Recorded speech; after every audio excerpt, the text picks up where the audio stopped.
Look at this screen. I know it's hard. Good evening, everyone. This is financial literacy 101. I'm Ray. And I'm Yolanda. Good evening, everyone. So tonight we're going to talk about money, life, and everything and everything stimulus. Okay. So this is to put the cat out the bag, everyone. This is my beautiful girlfriend, Yolanda. Hello. So we're going to talk about money on many different levels. We're going to talk about savings, debt, and also money in your relationship. Okay, it's very important that you have a good understanding when it comes to money in your relationship. So what would you explain or describe our relationship when it comes to money? I say it's healthy. I think it's a healthy relationship. I think because we talk about it and it's an ongoing conversation. It's just not like, oh, I take the reign on the money or you take the reign on the money. I think it's a joint conversation, a joint effort. How we spend it, when do we spend it, how much we spend. So I would describe it as a healthy relationship, wouldn't you? I would describe it as a very healthy relationship. And I believe that understanding that you'll have to have with your partner is very pertinent, because I know when we first started talking, one of the first things I wanted to know about you is, what's your relationship when it comes to money? Like, what do you think about in relationship? Do you think the man's supposed to pay for everything? Are you going to bring something to the table? You grilled me. I grilled you? Yeah, pretty much. Because I've been through a lot of relationships where they were, as they would say, old school. And I'm like, old school. I'm like, well, you're a lawyer. You got this, you got that, but you want me to pay everything. I'm just a janitor. So I'm just like, what are you talking about? What are you talking about? I have to pay for everything? And I understand that some women may have this thought of, oh, I want a guy like my dad. Unfortunately, this is not the 1960s and 1970s. Women are intelligent, beautiful creatures. They're strong.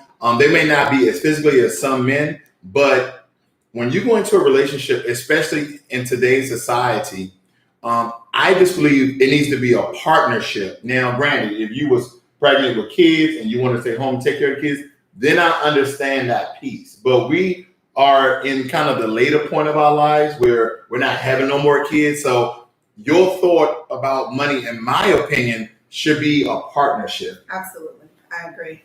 And I do believe that when you come into the relationship, you should lay it all on the line. What are your faults in money? Most people know when they have bad habits in money. Yeah. They know, they may not have a budget and know like how they're spending their money, but they know where their money is, I would say, getting ate up at. Where is it going down the drain at? And so I think that not as early on as you brought it to their attention, but I think that at some point before you decide to get serious and move in together, that should be a discussion like, oh, I have a shopping issue, or I like to go out to eat every day, or things of that nature, because you don't want to get in this relationship and be in love with this person and then find out that they have detrimental financial habits. And then you're like, I'm in love with you, but I hate your money issues, And so now, where are we now? You know what I mean? In debt, that's where you are. You in debt, because when you first start talking to that person, you guys have to have a great understanding of where you are financially. And the problem that we most have, even me, I've been through this plenty of time, guys, is I'm dating someone and I don't understand where their financial stance is. And when you start talking about finances and money and debt and all these other things, the relationship begin to get very grim. Like, people don't like to air their dirty laundry, take their skeletons out of the closet, because my ex-wife, she had a lot of medical bills that I knew nothing about. So when we tried to go in and buy a house, they was like, well, your credit score is negative 300. Like, your credit score could be negative 300? No, it wasn't that low. But I had to essentially buy the house by myself. She was actually on the house, but she didn't help them because her debt to income ratio was off, and also she didn't have a great credit score. And it's something that we should have went over and worked on prior to buying a home. And a lot of times we keep those secrets. Those secrets will kill your relationship. Those secrets will kind of put you in a financial hardship that you could have prevented if you would have worked on it as a team. I agree. I mean, there's studies that show the number one relationship or marriage breakup is due to finances. So I'm very forthcoming about my finances. I have no shame because you're like, I don't got no money. So don't even come over here with that stuff right there. No, but I just think that honesty is the best policy because eventually you're going to figure it out. You're going to know. Yes. So just be honest. Just let that person know. I mean, it is a scary conversation because a lot of times when you're in financial debt, you don't want to have that conversation with yourself. That's why you're in debt. Definitely. Yeah. And I would say one of the biggest things that I've seen in relationship is that you got to have rules when it comes to money. You know, I'm going to go ahead and let it out because I'm going to tell you something. We didn't practice this. This is raw. This is right off the top. So I'm spilling the beans. Sometimes I make purchases that I didn't go over with her, that I should have went over with her. And she's like, why you buy that? Did you know this? Did you know that? And it's imperative. It's very important, okay, to go over large purchases with your significant other because it will cause problems in your relationship with that other person, with trust and integrity, and also to your pocketbook and to your wallet. It's very important. It is. I agree. I'm just raw and honest. I don't make any sneaky purchases. You don't make no sneaky purchases? Well, what about them tacos? Well, that tacos, like you gotta eat though. Like you gotta put my tacos. Okay, we're gonna be studying today.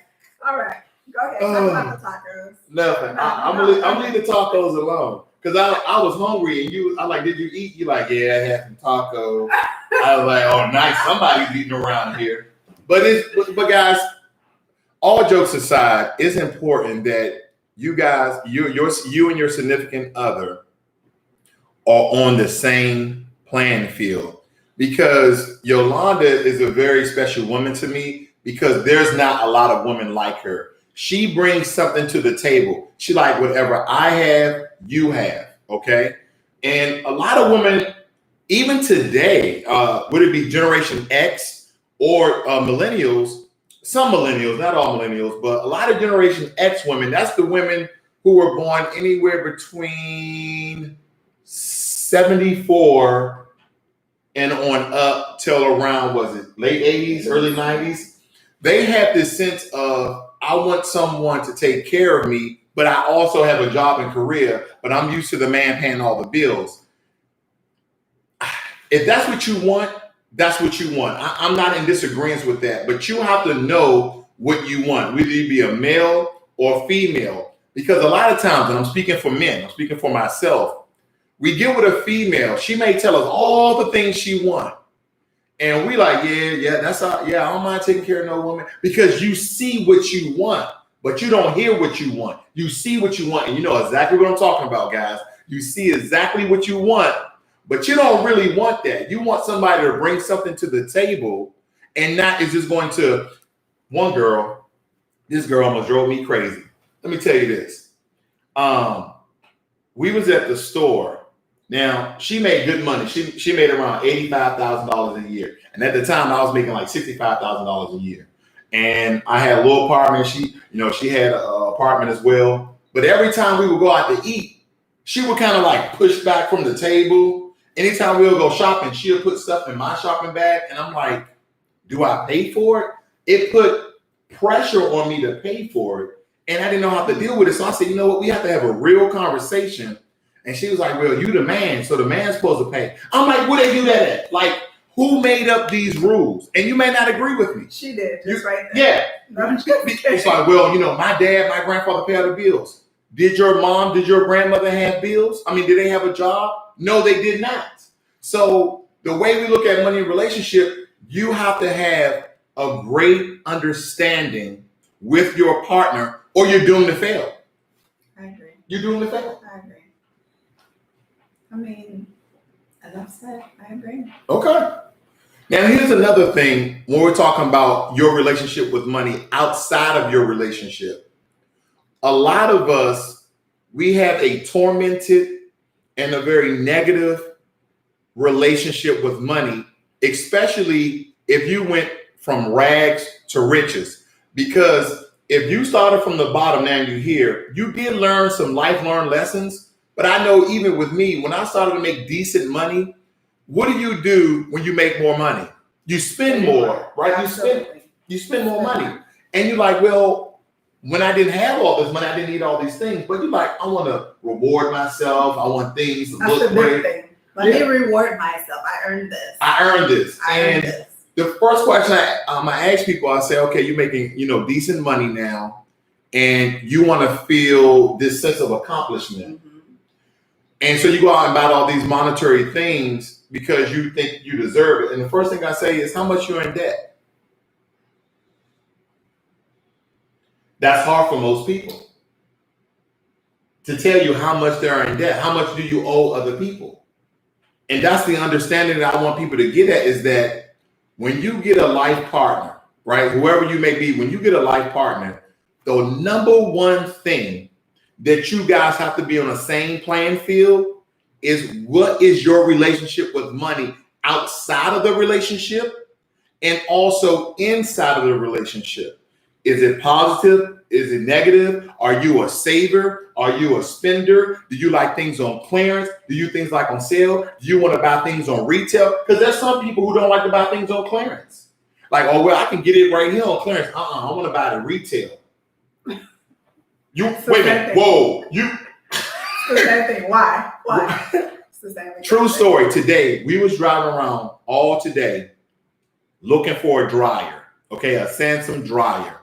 Now, the retail price for this dryer is about $1,400. Then we found it on sale at Nebraska Furniture Mart. We found it on sale at Best Buy, around $900, $800. So the people at Best Buy helped us out. And they're like, look, it's over in Carrollton, Texas for $755. It's just out of the box. We drove over there and we bought it for $755. We were trying to get it at the lowest price possible. Now, it has some cosmetic scratches on it, very light scratches. We don't care. We're not trying to buy things on retail. And the big part of that particular scenario is, what is your relationship with money with your partner? And what is your relationship with money outside of your relationship?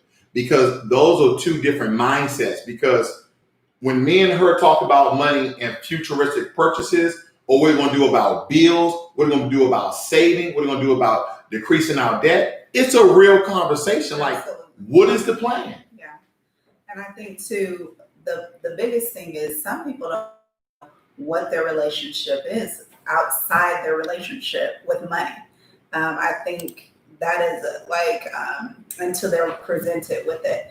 I think I had an idea, but when we started to talk about those things, when we started to date and talk about those things, it made me really think. And I'm just going to have to say it, bottom line, I am a penny pincher. You are a penny pincher and a minimalist. Very much so. But it balances out. If you have somebody that not just spends for, just spends frivolously or whatever, but just doesn't mind spending, but also has a budget, it kind of balances you out, and you can see the purpose in the things that they buy. But I'll tell you, I am tight with money. I'll hold it for no reason. You're like, are you going to buy that? I'm like, I'm thinking about it. How long are you going to think about it? It's going to go away. I'm like, I'm thinking about it. Don't rush me. I'm in between. I can save for a long time, but when I get into the spirit of spending, oh yeah, don't do that. Don't do that. We're live. Don't do that. Yeah, we're live. Okay, don't let people know my. But listen, if I get into the spirit of spending, I just spend because I saved up that money for particular reasons. So that's where I'm at. So again, guys, not to beat a dead horse, understand your relationship with money outside of your relationship, and understand your relationship with money inside of your relationship. Moving right along. Politics. Okay, this has to do with your life. Politics right now. Okay, we're talking about politics. We're talking about Black Lives Matter. Where you are in politics? Are you a Democrat, Republican? No. What are you? No. You're independent. That's what you are. No. No? So I vote when it has something to do with my interests. When there's nothing out there on the table for me as a Black woman, I don't vote. You're Black? I sure am. Okay. My people are from Trinidad and Tobago. I'm Black. I mean, I'm Black. And if it doesn't, I don't vote. So let me ask you this: who are you voting for in the primaries? Nobody right now. Well, why are you not voting for anyone? Because no one are at this time, to me, are addressing the issues that matter to me. Nobody's talking about doing anything for Black people. They're dancing around it. They have their own agendas. They're talking about helping everyone. And I don't know how inclusive or exclusive everyone is. So hold on, let me do something, because you said something very important. You said the reason why you're not voting is because they haven't revealed a plan for Black people. No. Okay. So why should I run down there and vote? My votes have nothing to do with a like or a dislike for the person. If Donald Trump had a plan for Black people and it was beneficial to the people that matter most to me, which is my family and friends, which I have Caucasian friends too and other nationalities, but I'm talking about my hardcore immediately family. If he had a plan, I would vote for him. I don't care that people. So you don't care, I don't care. Republican, Democrat. I don't care. What about all the things that the media is saying about Donald Trump? Really, to be honest, it's a matter of opinion. It's a matter of opinion. I mean, now, some people like to agree with you. They believe that he's absolutely nuts. And he could be, but if he... So you're a Republican? No, I'm not. You're if not. he was nuts with a plan, again, I would vote for him. I mean, everyone has their own agenda. Okay. He's pushing his agenda, which is his pockets, like everybody else. It's about money. And so if he had a plan for Black people and it included us and it was a real plan and he could prove it, I would vote for him. Nuts or not. Okay, so he has not revealed a Black agenda or a Black plan for reparations. Absolutely. So you're voting for Joe Biden then? No, I'm not. I don't just vote to vote. I'm like, it's not like, oh, you don't have a plan, so I'm going against you. I'm voting for the other guy. He doesn't have a plan either. But it kind of takes me back to 2016, where people are like, well, I'm not going to vote for Donald Trump. I really don't agree with Hillary, so I'm going to vote for the lesser of two evils. Why are you not going to do that? That's what most people want to do, because they say, wait a minute. Donald Trump is a racist. Donald Trump is a bigot. Donald Trump is not intelligent to be our president. He says a lot of very controversial, very inflammatory statements when he deals with race, relationships, international relationships as well. So we should have voted in Joe Biden because anybody's better than Donald Trump. So why not just vote for Joe Biden? Again, like I said, no one is forthcoming with a plan for Black people to help us, just not even reparations, just to help us survive in the economy and the way that things have been for centuries and years and decades and things of that nature. So I don't vote against one person or the other person. I vote for the plan. And I know the next question may be, did I vote for Obama? He didn't have a plan. I did. I voted for him. You got bamboozled. See, you got faked. What he was going to do. You got tricked. And it's fine. But ask me, did I vote second term for him? No, I did not. If you wait a minute, so you voted for Obama first term, but you didn't vote for Obama not. second term. I did not. Why not? Because he was in office and and he did absolutely nothing for us. But he did. Let me tell you what he did for Black people. He did the affordable health care for everyone. For everyone. You're right. I'm in healthcare. Oh, that's right. You are a nurse. Okay, so tell me something else. Silence of the Lambs. Okay, thanks. So anyway. Thanks. See, so here's my thing. I totally understand where you're coming from. And I totally understand where you're going. Because our friends get mad at us because they believe I influence you or you influence me. We came to these conclusions by ourselves. We said, well, Ray, who are you going to vote for? Are you voting for Joe Biden? I said, no. They said, are you voting for Donald Trump? I said, no. They said, are you voting? I said, maybe, maybe not. It depends on, do they have a Black agenda? Not a minority agenda. We have to understand, ladies and gentlemen, that African Americans, Asian Americans, and Hispanic Americans are inclusive to minorities. So essentially, what do you think is going to happen? What do you think is going to happen if they call it a minority reparations or a minority benefits package? That means that essentially what we have been fighting for years. People, way before us, Huey Newton, Dr. Claude Anderson, everybody in finance and also Black civil rights leaders has been fighting for some sort of reparations and benefits that is going to be disseminated and dispersed, and your level, whatever it may be, will be decreased greatly. Okay, so it's kind of like, well, if you don't vote for Joe Biden, Donald Trump may be president again. Now, I know a lot of you are very, very conscious people. Let's talk about married to the stock market for a minute, because under Obama, and believe me, I love my brother Obama as a brother, but not as a president, because again, I agree with her. He did nothing for Black people. Okay, I voted for him twice. Oh, who got bamboozled? I did. Don't worry about it. Move on. I did it historically. I was like, I voted for the first Black president. They're like, what else? But anyway, the point I'm making is this. The reason why I voted for Obama, I already knew his first 4 years, he wasn't going to do anything. His second term, I said, you know what? He's not going to do anything the first 2 years of his second term. But his last 2 years of his second term, Obama's going to do something for Black people. Oh, you thought he was going to go out with a bang? I thought he was going to go out with a bang, and not no. He what he did was in his last 2 years, and again, I have nothing against Native Americans. He gave a Native American tribe 1 million acres of land in Utah, and they deserve it.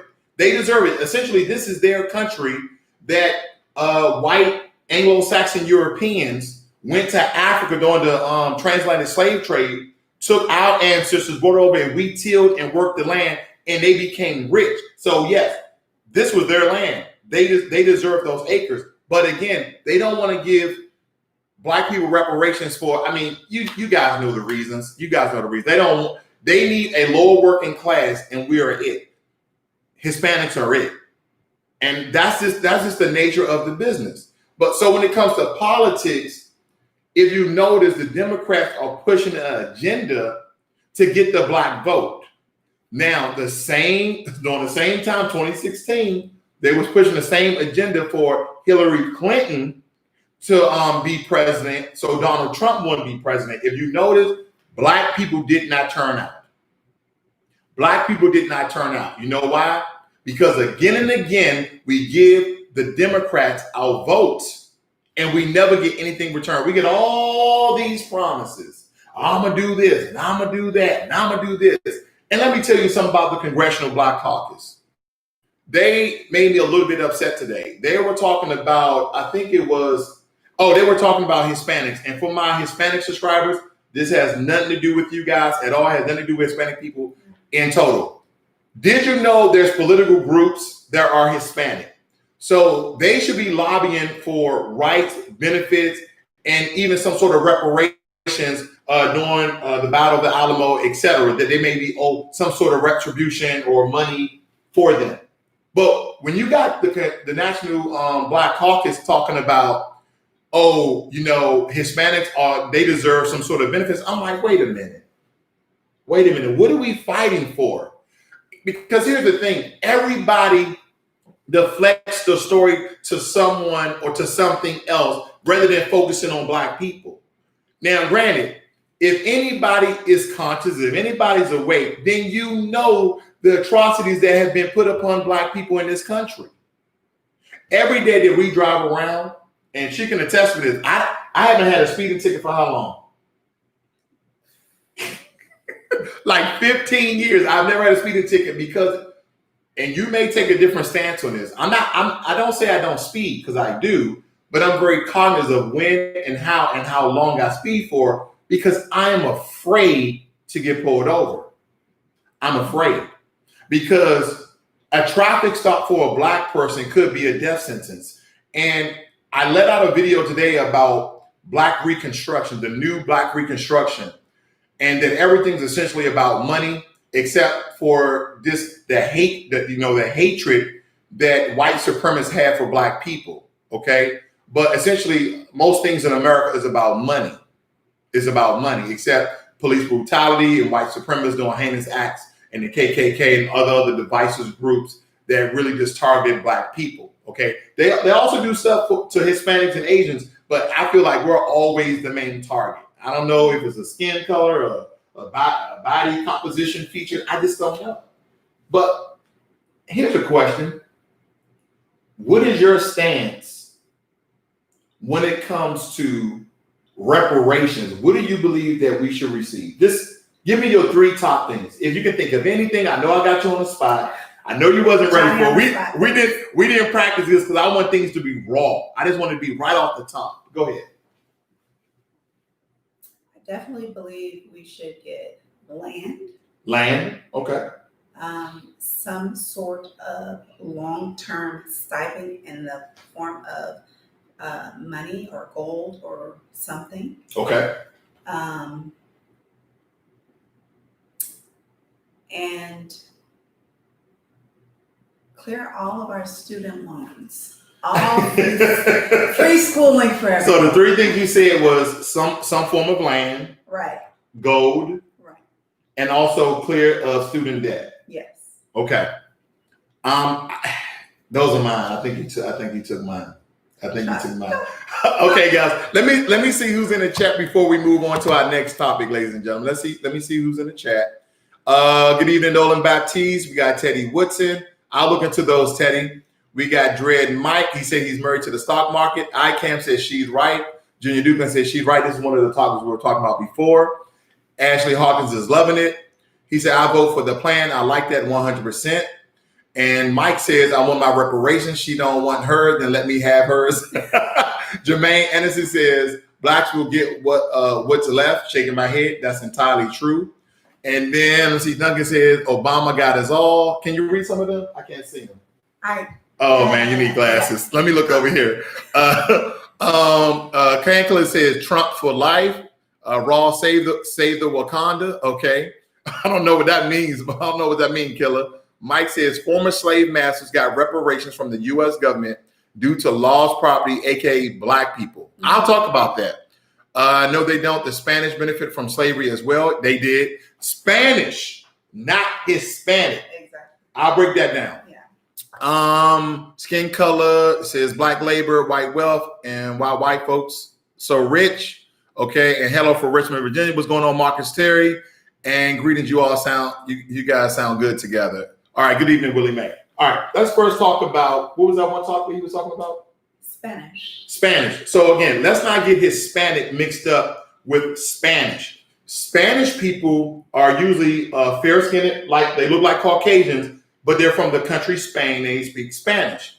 Hispanics are a mixed race of usually, like for instance, let's take Mexican, for instance. Mexicans are usually, not all, mixed with Spanish people, Aztecian Native Americans, and or Mayans. That is the base of being a Mexican. A lot of them know their heritage. Just talk to them. That's why I love to talk to people for different races, because you get that information from the heart. it comes to, what was the other one? You were just telling the difference between Spanish and Hispanic. Yeah, it said Spanish benefit for slavery as well. Oh, no, I'm sorry. I just want to get somebody's topic right. You're going to do the laws of property. Yes. So when it comes to property, I know what he's talking about. T.I. came out with a movement. I put this out on my earlier video. If you want to head to the website called usorelse.org, usorelse.org. And this is basically T.I. trying to get benefits and reparations from a British company called Lloyd's of London. They were an insurance company, exactly what Mike was saying, that slaves were insured. If they died on the way over to America or way to Great Britain, then Lloyd's of London would pay out payments for loss of property because we would consider property, not people. That's why today I was talking about the new Black Reconstruction. We need to understand that when they try to demonize the burning of the buildings, that they actually put property over people. Okay, because granted, if this house burned down, we're insured. When slaves died, they were insured. Absolutely. So today, Lloyd's of London is worth $56 billion. How do you believe they got all that money? How do you believe they got all that money? And see, what people don't understand is, oh, slavery was such a long time ago, and that money. No. It's called generation wealth for a reason. When money is invested, when money is saved, and it goes from generation to generation, what does it do? It multiplies and it compounds, doesn't it? So that means that if you do the research, a large base of their money is from slavery. It's from slavery. Okay? I'm going to read a couple more notes and we're going to move on to stimulus. All right, Marcus Terry. It sounds good. I had a long day at Amazon. Hey, Marcus Terry, I used to be operations manager at Amazon. I feel you, okay?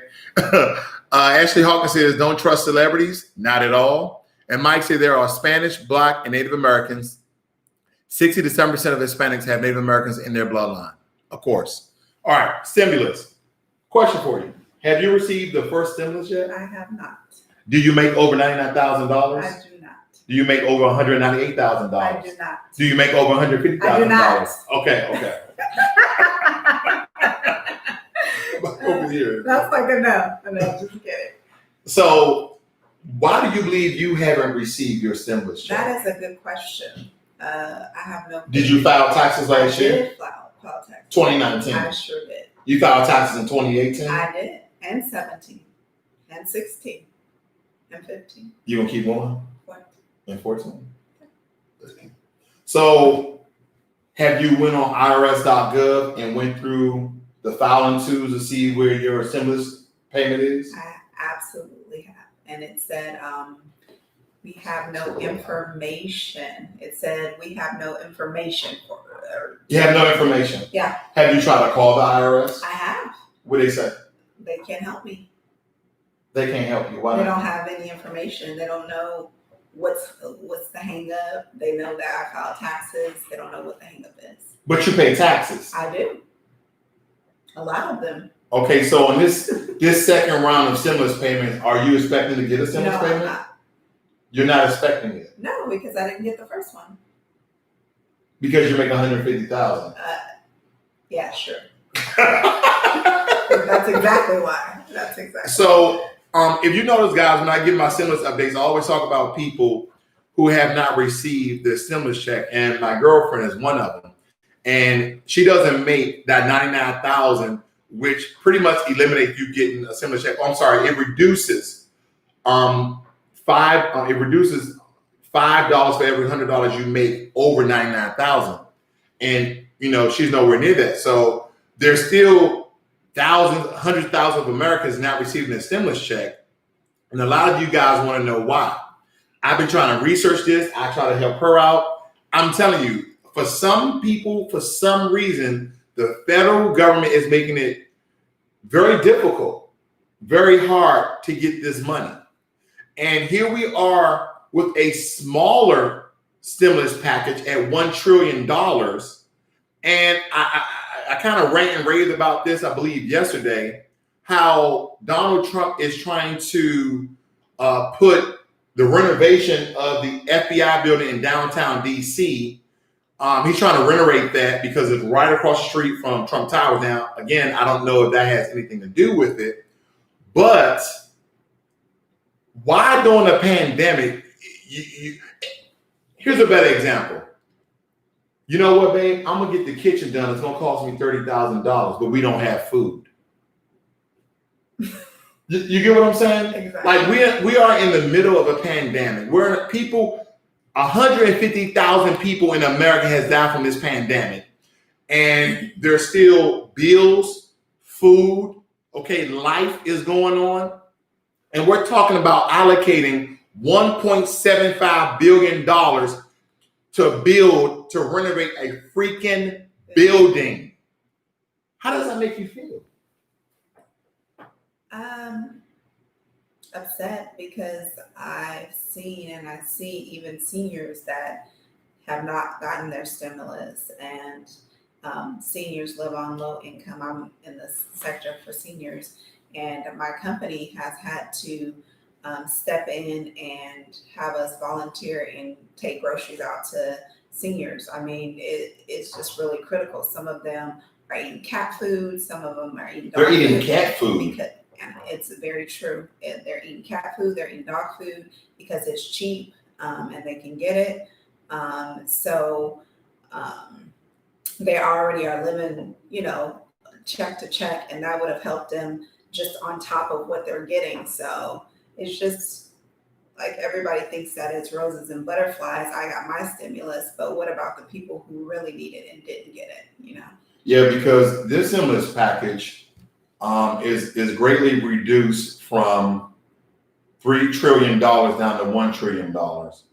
And you have Steve Mnuchin, who's the Treasury Secretary. You have Senator Majority Leader for the Republicans, Mitch McConnell.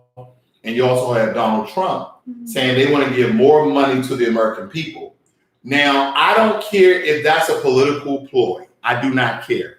If you want to give more money to the American people, then I applaud that. I don't care where it's coming from, because I know people firsthand. Remember, we went down to Kroger, and there was that guy out there playing with the violin, saying he's a dad and he has 3 kids. And I kind of told the viewers that the other day, and that's the first time I've seen that in this area.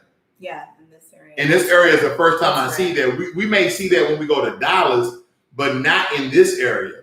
That means when certain middle class and high class neighborhoods are being affected, that means the struggle is real. That's what that means. Because that was eye-opening for me, because I'm like, man, I never seen nobody out here doing that. And when I saw that, I was like, you know what? There's a lot of people who are hurting. There's a lot of people who are short selling their homes. There's a lot of people. One of our neighbors, he's selling his business, and he recreated another business though. Okay. Multiple streams of income. So we're going to get back on different financial topics, just so you guys have a better understanding. If you're in a rut, if you're in a low place, what are some of the methods and methodologies and strategies that you can use to actually get out of that? Okay, because we have used some of these same things. But when it comes to stimulus, I pray, I hope, I wish that they increase it. Now, if anyone knows, I'm gonna increase up to $1,500 for single people and up to $2,700 for married people. But guess what? I'm all for $2,000 for single people, and I'm all for $3,200 for married and joint fathers. Believe me. But ladies and gentlemen, I'm gonna keep giving you the information when it comes to the stimulus.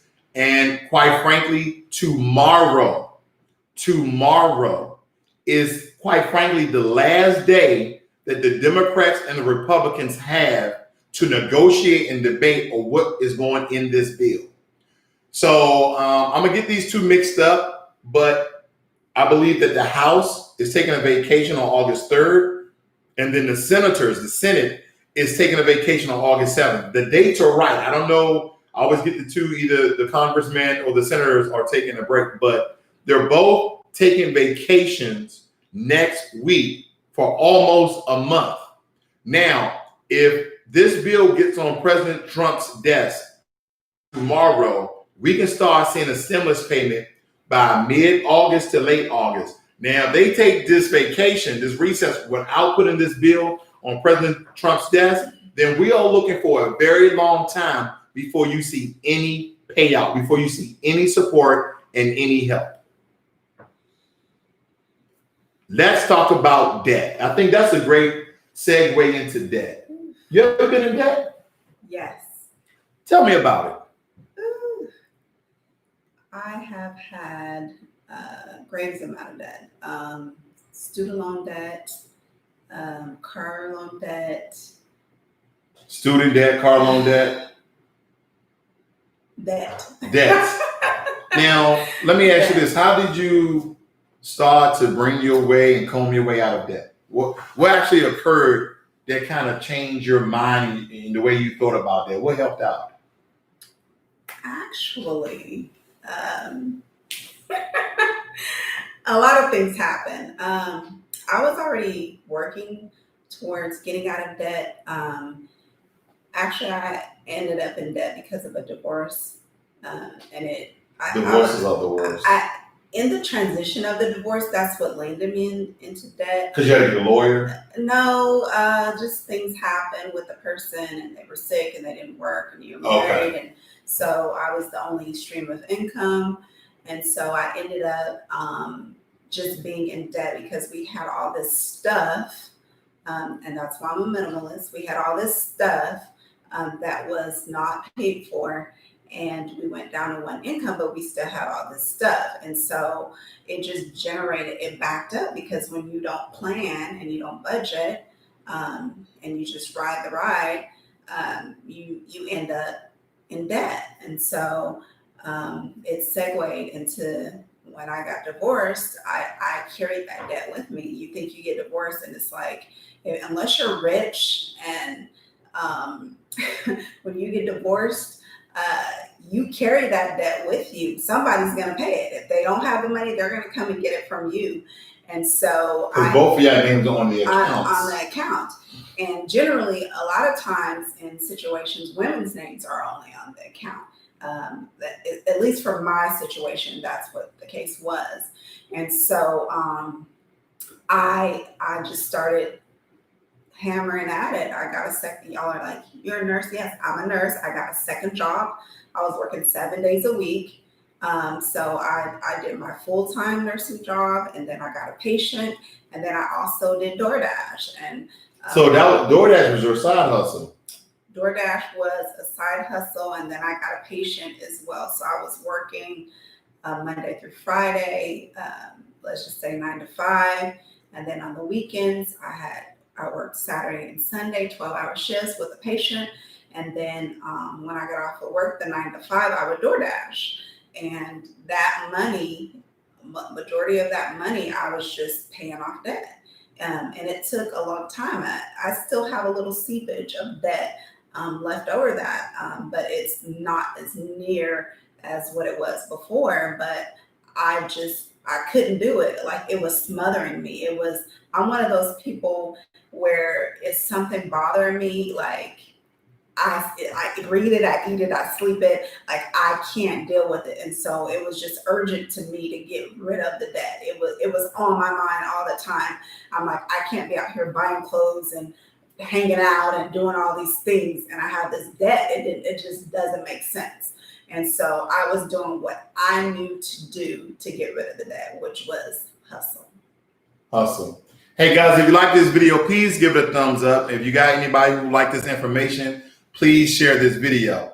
I like what you said about side hustle, because that's one of the things I love to push to people. They think that by working their regular job with their regular income, that they can get out of the debt they put themselves in. Sometimes you spend more than you have, so you have to essentially make more than what you already have been paying, meaning you need to make more money to pay off your debt. That's all I'm trying to say. I've had side hustles. One of my last side hustles was Amazon. I was full-time military and I was full-time Amazon. And somebody like, how did you do that? Tell them, very little sleep, right? Very little sleep. Very little sleep. And I was still doing YouTube videos. Okay. And she was like, babe, how do you get all this energy? I said, I used to be poor. I used to be poor. I used to be homeless, me and my mom. And people know my story. I'm just going to do a brief overview of my story, very brief. Me and my mom was extremely poor. She had nothing but an 8th grade education. She never could pay the bills because we didn't make enough money to pay the places we were actually staying at. So for a week and a half or so, we lived on the street. Then we found some room in a shelter and we lived there. So I was homeless for a long time. And then we moved around with different girlfriends of hers, different boyfriends of her. We didn't have a place to stay for a very long time. And so going through those very, very traumatic experiences of being homeless and walking miles to go eat an egg sandwich, like some of these things still stay with me. And I believe that it really is ingrained in me to work, do something, work. Because she's like, babe, you're retired. Do this, do that, do this, relax. I'm saying, no, babe, I got to do something because I know where I once was and I never want to be there again. But that doesn't say for me to hang on to a poor mindset, right? Poor mindset meaning, oh, this covered my money. No, be very smart and intelligent with your money. That's why I always tell people budget your money. But if you was ever in a low place, case in example, we both had side hustles, okay? Within those side hustles, there are a lot of methods, there are a lot of strategies. And the number one that I love to push is the debt snowball. You know anything about the debt snowball? I know a lot about the debt snowball because that's what I did.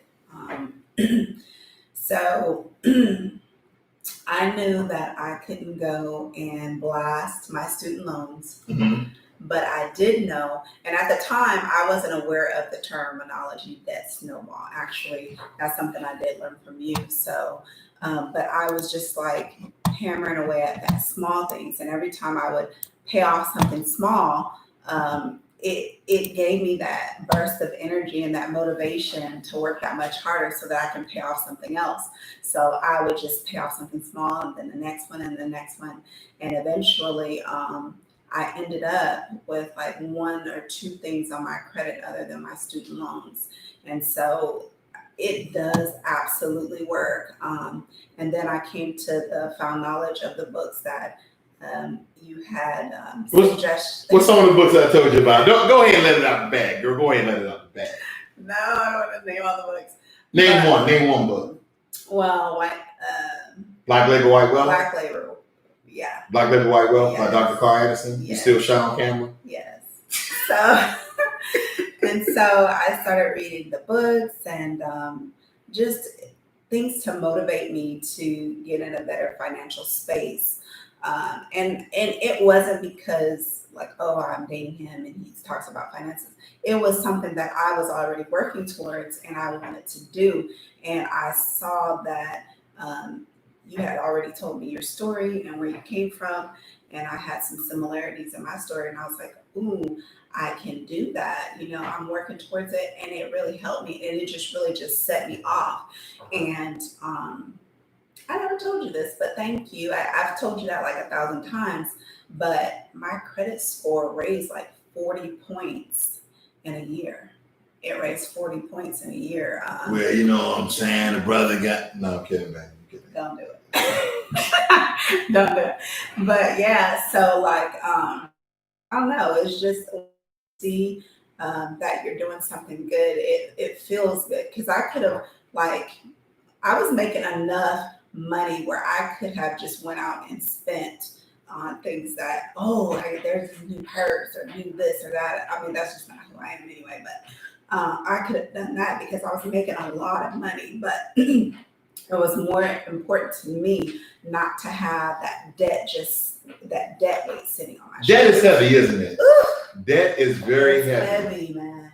It really is. It's like you ever seen that guy that holds the ball like this? That's how I feel. It really weighs you down. Let's see who's in the chat room. Let's acknowledge some of our viewers here. What do we have here? Ashley Hawkins said, I still haven't received unemployment.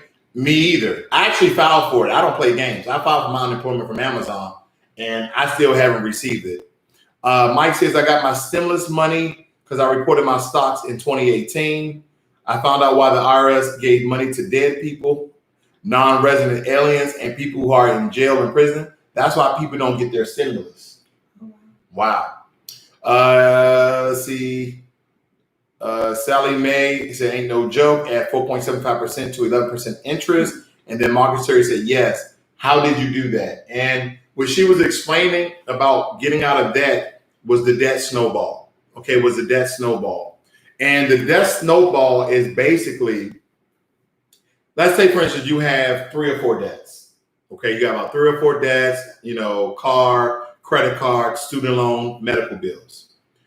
Out of those 4 debts, you're going to take the debt with the lowest amount, not the lowest interest rate, the lowest amount. You're going to take the smallest amount first. And what you're going to do to the other 3 is pay the minimum balance of that debt. The minimum. It says $18. You pay exactly $18, not a penny, not a dollar more. But for that smallest debt, you take all the money you have remaining after you pay all your bills, your rent, your mortgage, your food, your water, your electricity, your cell phone, your car insurance, etc. Not your splurge cash, right? No. You don't got splurge cash. You got to pay off that debt. All that money, whether it be 100, 300, 500, 600, you throw it all at that smallest debt and you eliminate, okay? You delete that smallest debt. Now, the money that you was, that same money, you now tack onto the next smallest debt. Any extra money, that money left over, you pay the next smallest debt, and you repeat that cycle until you eliminate all your debt. Now, if any of you have ever seen, what's the guy's name? Dave Ramsey. Thank you. Dave Ramsey. He don't believe in having any debt at all. Well, let me tell you something, ladies and gentlemen. Dave Ramsey is a rich man, and so are some of my friends, and they have used debts as a vehicle for cash flow, which they are millionaires. Meaning they get their credit together. Your credit got to be together. They go to the bank. They get a low interest business loan. They go out and they buy property. They buy businesses, or they buy some sort of technology. By using somebody else's money. They don't use their money. They make a profit off of it. They pay themselves, and then they pay the bank back their money. This is what they do. They don't use. The only time they use their money is when they're making so much money that it's a disadvantage to go out and get a loan at a medium to low interest rate. Because if I'm worth $10 million, why would I go out and use somebody else's money unless I look at the risk factor and there's risk involved and I don't have any other private investors? Then you say, you know what? I don't want to use my money. I'm going to use the bank money, because if this deal falters, if this deal falls through, guess what I can do? Guess what I can do? I can file bankruptcy and save money. 50 Cent is a beast. Okay, I got to listen to his, I bought 50 Cent's new book. I don't know if it's called Hustle Harder, but I bought it on audiobook, and it's actually 50 Cent talking. He's talking the entire whole book. But the reason why I like to use 50 Cent, because I believe 50 Cent filed for bankruptcy at least 2 times. At least 2 times, I believe. I know one, but I believe it's at least 2 times. And the guy is still worth about $100 million. He's close to that. Don't quote me. Anywhere from $50 to $100 million. Because he was putting a lot of money into movies. Okay. And of course, everybody knows about Power. But he was taking risky. He was doing really risky. But this is what millionaires do. They use other people's money. And then when people come for their money, they're like, I don't have it. They're like, well, we see you got 10 million, like, oh, bankruptcy. And the bankruptcy, these bankruptcy laws actually help rich people to stay rich by protecting some of their assets. So I totally understand why rich people file bankruptcy. Donald Trump has done. I think Donald Trump has filed bankruptcy 2 or 3 times, at least 2 times that I know of, and he's still a billionaire. Now, some people are like, well, there's no proof. Listen, the guy's rich. The guy, if anybody know of Robert Kiyosaki, Robert Kiyosaki, aka Rich Dad Poor Dad, he said that he went out and bought a jet, and while he was in the air, Donald Trump's jet was above his jet, and when he looked up, he said, "Who jet is that?" And it was Donald Trump. It was a 747 passenger jet that had no seats except maybe about 4 or 5 seats. So that was back in the 90s, I believe he said that. But Donald Trump has been rich for a very long time, and he filed bankruptcy 2 or 3 times. So again, we're going back to debt. We're going back to debt income ratio. We're talking about your credit score. You have to clean up your credit score. Okay? And some of us, you have to think about it. Some of us have things on our credit score that you don't even have to get a side job to eliminate. You have an old phone bill. I mean, some of us. The old phone bills get people. I'm telling you, I have talked to family members. They have something that's as small as $50 that's on their credit. You don't need a side hustle to get $50 up to pay that bill off. Like, you went out to eat this month, right? You can pay that $50 off. And it may not increase your score 30 or 40 points, but it's going to help. Every little bit helps. So the first step is look at your credit score. Look at your credit. Look at, I think you have the letters. You have the ways, right? Yeah, I have the letters to help people to remove delinquent and collection accounts off their credit report. Right. But I think there's a website you can go to as well. I'm not familiar with it off the top of my head, where you can go annually and request a free credit report. Oh, annualcreditreport.com. And annualcreditreport.com. And just at least get familiar with what is on your credit. A lot of people don't even know what's on their credit. So I would take that first step and then go from there.